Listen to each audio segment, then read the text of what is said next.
Halo, selamat sore pemirsa Saoria Nusantara. Kali ini di Mosalaki Studio saya kedatangan seorang seniman senior. Halo, selamat sore Bung Lawrence. Selamat sore. Ya.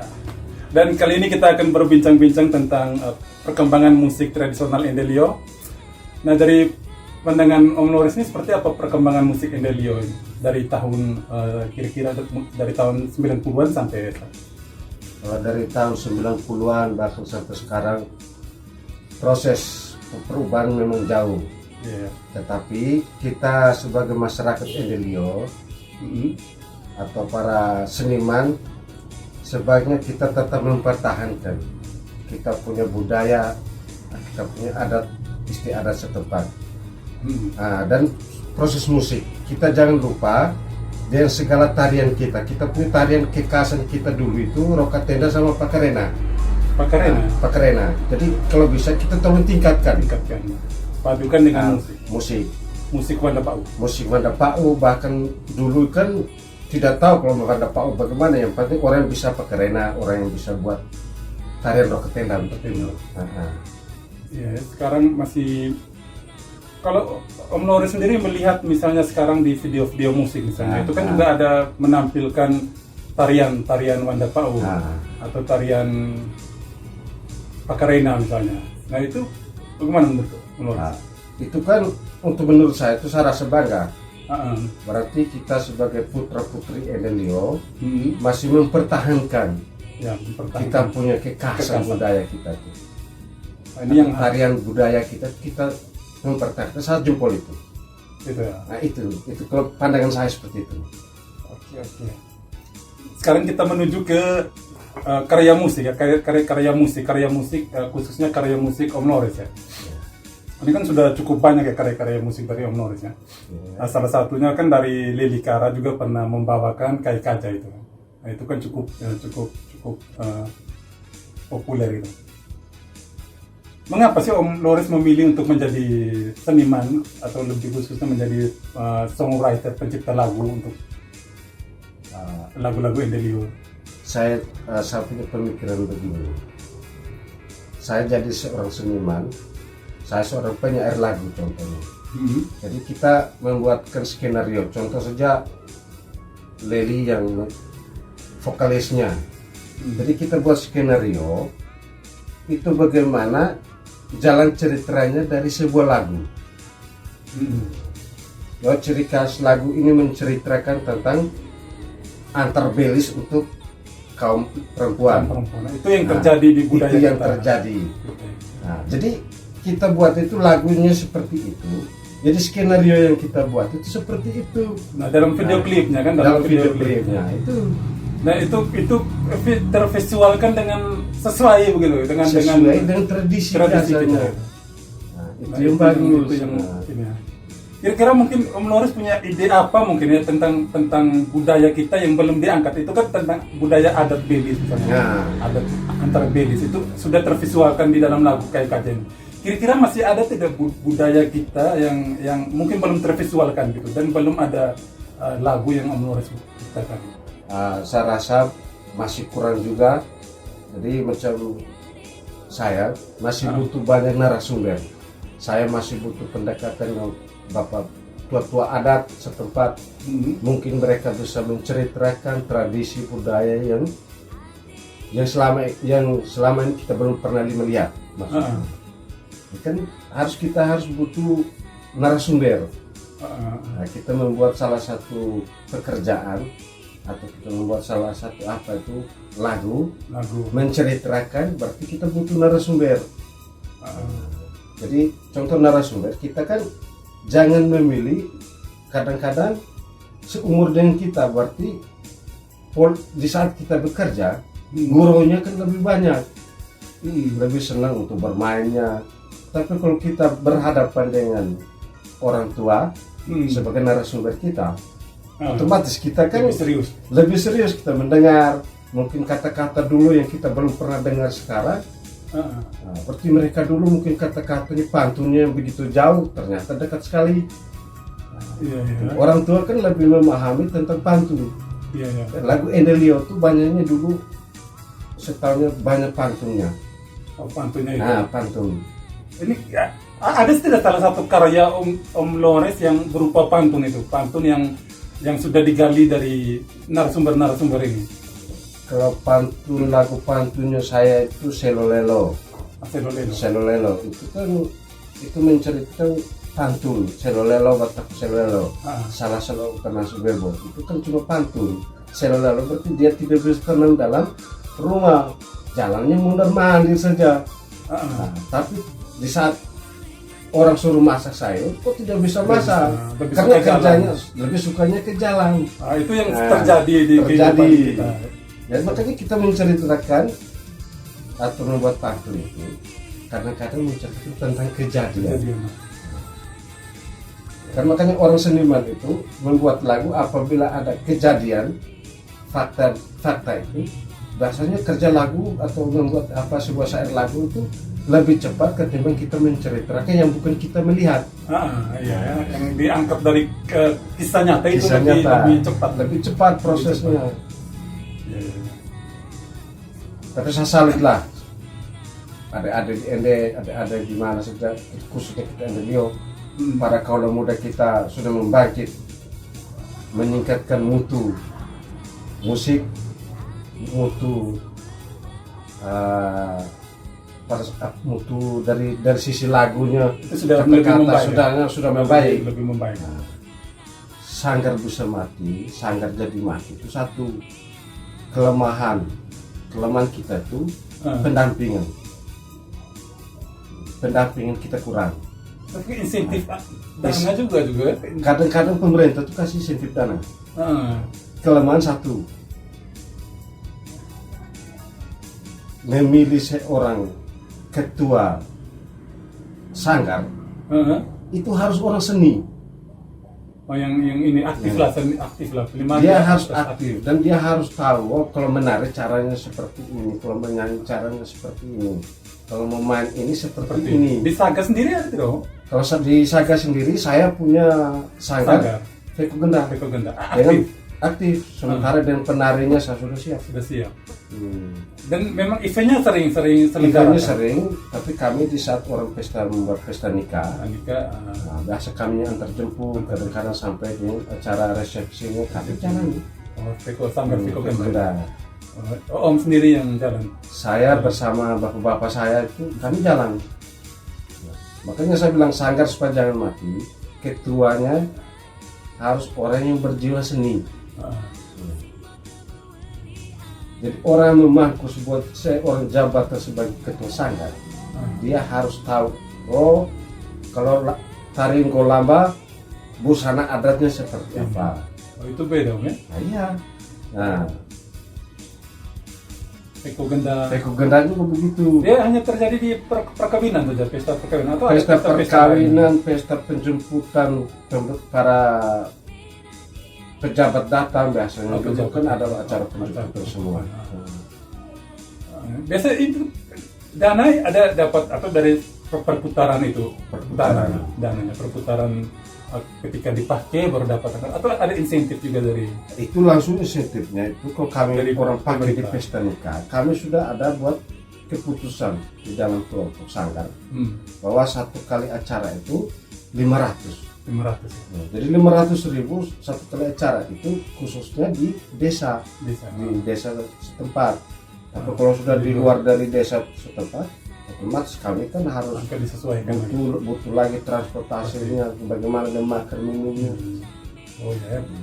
Berarti ini ya masih aktif ya. Berarti di desa-desa lain juga banyak yang masih aktif kan? Ada yang aktif, ada yang tidak. Jadi kita kan belum tentu kita ketahui semua. Makanya sanggar jangan mati, pendampingan kita kurang. Di Saga kan ada kampung adat tuh. Nah, kira-kira sinkronisasi antara wisata kampung adat ini dengan sanggar yang Om punya ini kira-kira seperti apa? Ada juga keterikatan gitu. Kami ada keterikatan apabila para tamu itu kan tergantung dari guide. Guide itu menyampaikan sudah pasang di situ, ini ada tarian ini, ada musik tradisional seperti ini. Nanti dipentaskan. Nanti kan idenya guide bagaimana caranya para wisata itu bisa bisa menyaksikan. Dan istilahnya kita kan ekonomi. Nah, berarti mereka mungkin sebenarnya cuma uang masuk. Nah, tapi karena kita pentas lagi, pasti mereka ada kasih tambahan, ada tambahan, ada fee-nya lagi. Oh, jadi Sanggar ini juga terlibat juga di sini? Sangat terlibat, tapi kami selalu kerjasama dengan guide-nya. Untuk tambahan. Oh, jadi sudah sering ya, di sana ya kunjungan itu? Kunjungan karena selama ini masa pandemi memang agak kurang. Ya. Tapi kalau dulunya?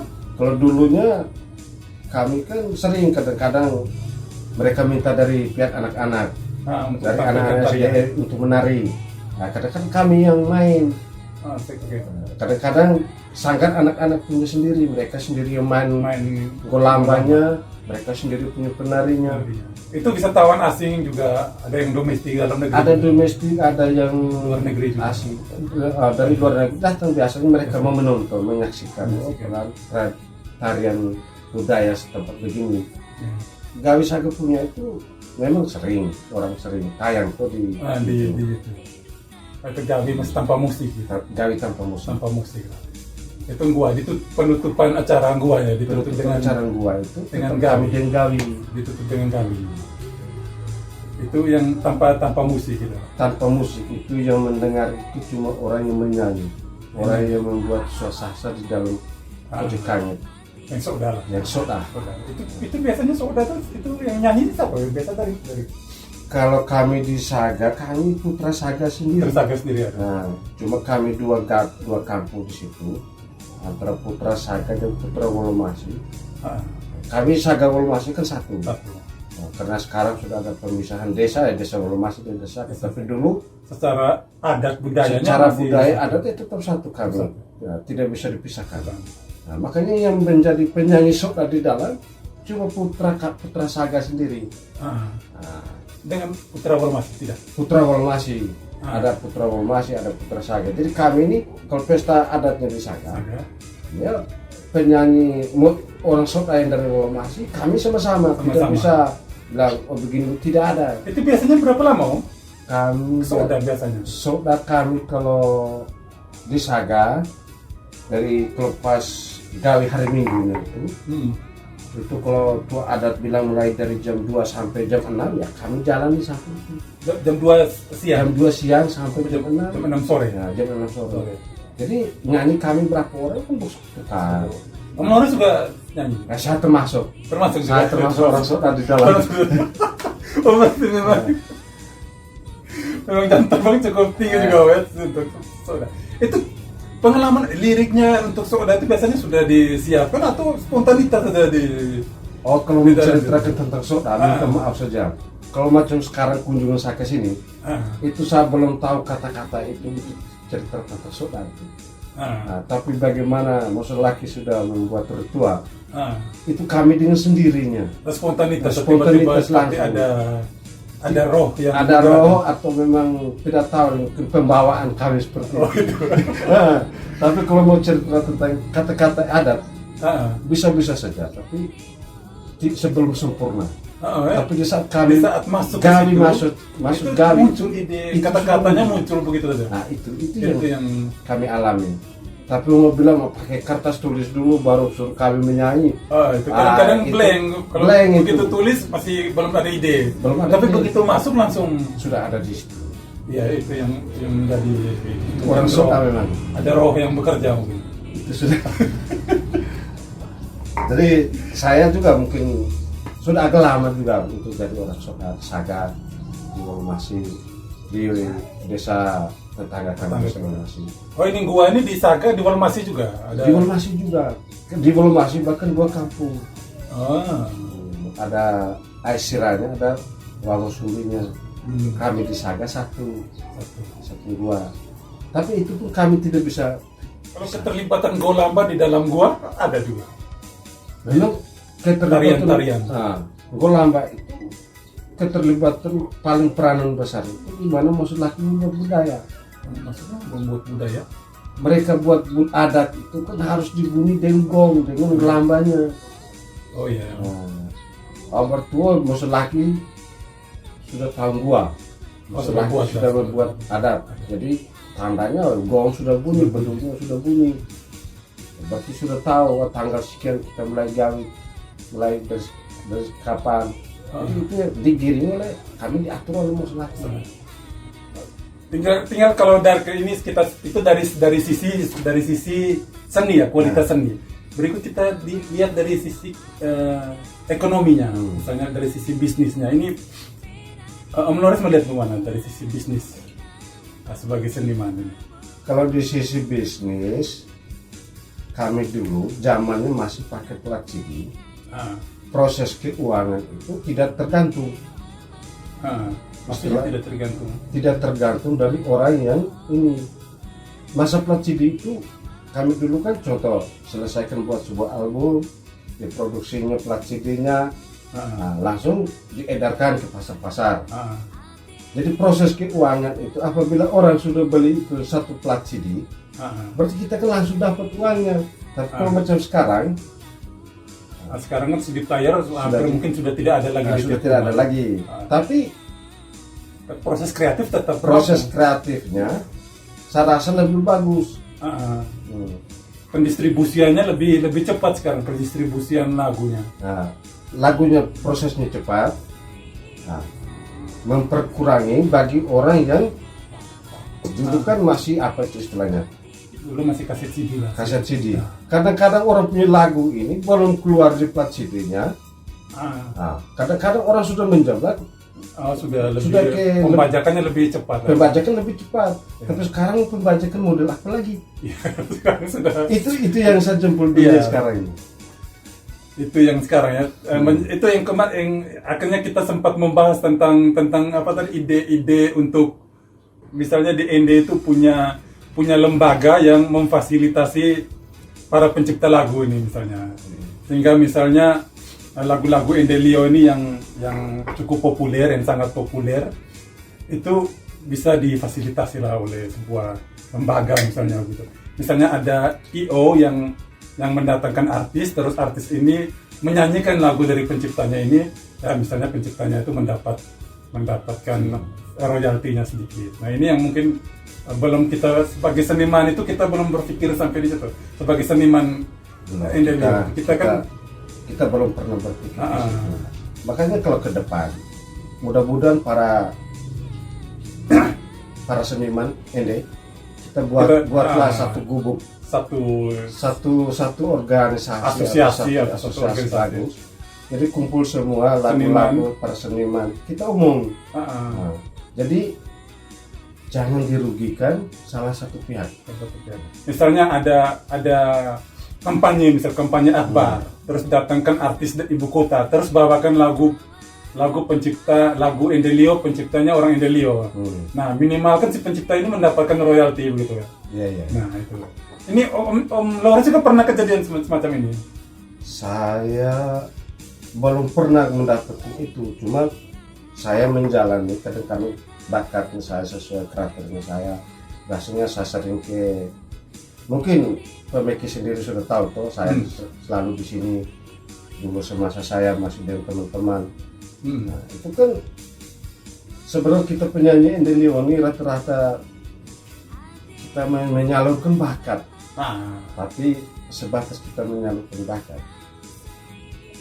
Soal proses keuangan itu memang kita tidak bisa berpikir ke situ dulu. Nanti ke depan kalau kita berpikir bagus, buatlah satu lembaga bagaimana ke depan. Contohnya orang live kan satu pesta ini nyanyi siapa punya lagu. Lagu Wanda Pau siapa punya ini. Nah sekarang orang live ini kan rata-rata menyanyi orang punya lagu. Tapi bagi saya pencipta kadang-kadang begini. Kalau orang live menyanyi siapa punya lagu, walaupun uangnya tidak dapat, tapi saya rasa bangga bahwa saya punya karya orang bisa menyanyi. Iya itu. Itulah seni. Itu kebanggaan tersendiri. Kebanggaan seni, orang seni itu begitu. Iya. Tapi kan patut juga dihargai loh. Itu kan apresiasi lah. Sebenarnya harus begitu, tapi apapun terjadi karena kita ini mau omong sejauh lebar kan kita tidak dalam satu wadah. Kamu proses kemana? Mengadu kepada siapa? Iya, iya. Ya kan? Iya, belum ada yang memadai ya. Kira-kira untuk saat ini untuk di India sendiri belum ada lah. Belum ada. Ya, itu yang perlu kita pikirkan bersama lah sebagai seniman. Para seniman, kadang-kadang walaupun kita punya lagu liriknya seperti itu, ya sudah teman juga buat apa kita ribut, ya tuh. Iya, iya. Memang ini menjadi masalah ya, menjadi masalah kita bersama ini. Itu saya rasa kita para seniman itu Ya, sudah luar biasa. Luar biasanya begini. Kalau menurut saya, di saat orang itu sedang susah, kita buka lagu, pasti dia senang sedikit. itu. Senyumnya pasti muncul. Ya tuh. Iya, iya. Makanya orang seniman itu, ya mau bilang masih tetap awet, Iya. tidak juga. Iya. Tapi kalau dilihat dari sisi umur, tapi orang seniman itu kadang-kadang orang masih muda juga, ternyata umurnya sudah sekian. Iya. Itu hobinya Awet lah. Awet. lah. Tidak lagi. Oke, demikian sahabat Sauria Nusantara, perbincangan saya bersama Om Lores. Sampai jumpa.